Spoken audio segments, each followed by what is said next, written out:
Il est 7h46, Sud Radio vous explique. Nous sommes avec Corinne Joly, qui est présidente de Particulier à Particulier, le numéro 1 de l'immobilier entre particuliers. Bonjour Corinne Joly. Bonjour. Selon une étude que vous avez réalisée pour PAP.fr, les 3/4 des gens qui recherchent une location ont plus de difficultés à retrouver qu'auparavant parce qu'il y a des demandes en hausse et une offre en baisse. Comment ça s'explique alors ? Il y a plusieurs phénomènes qui se cumulent. Le premier, c'est que en ce moment il y a plus de difficultés sur le marché de l'achat, notamment à cause de la hausse des taux d'intérêt. Oui. Et ça touche particulièrement les jeunes, notamment parce que les banques aujourd'hui ont des conditions de prêt qui sont quand même assez difficiles. Elles exigent surtout 20% d'apport personnel, ce qui est quand même assez difficile pour les jeunes. Donc quand un jeune ne peut pas acheter, il reste locataire. Et donc là, du côté de la location, ce qu'on observe, c'est qu'il y a moins de logements qui sont libérés. D'ailleurs, il y a des bailleurs sociaux qui l'ont observé aussi. C'est-à-dire que du coup, si on reste locataire plus longtemps, ça va demander plus de place. Il y a moins de logements disponibles et puis à côté de ça, il y a plus de demandes. Il y a aussi d'autres phénomènes, disons plus longs et qui datent d'avant et qui déjà contribuaient à la tension il y a quelques années.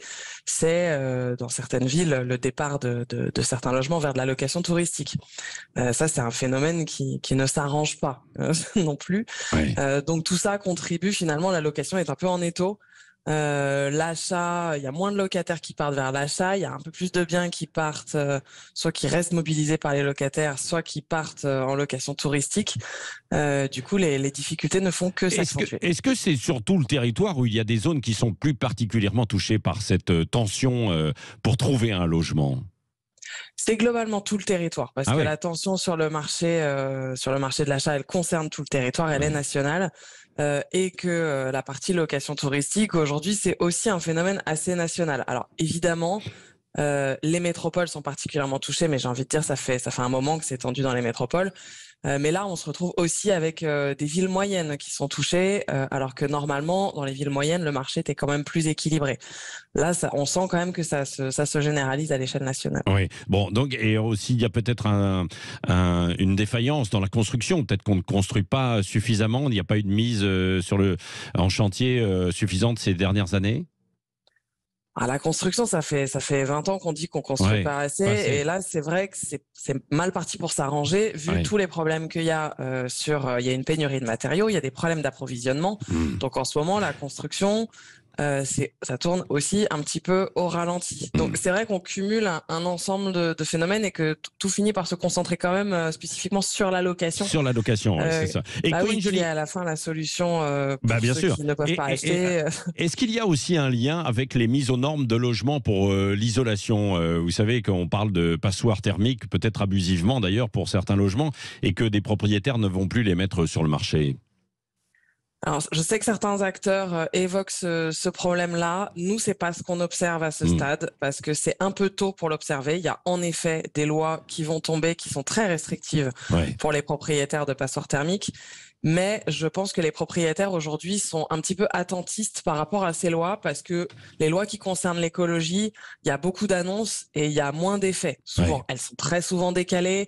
Enfin bref, on fait des grosses annonces et puis souvent, ensuite, on se rend compte que c'est pas du tout faisable et donc on les applique pas. Oui, Corinne Joly, qu'est-ce que vous donnez comme conseil aux gens qui recherchent, qui sont les candidats à la location aujourd'hui ? Est-ce qu'il faut se précipiter ou est-ce qu'il faut attendre un petit peu ?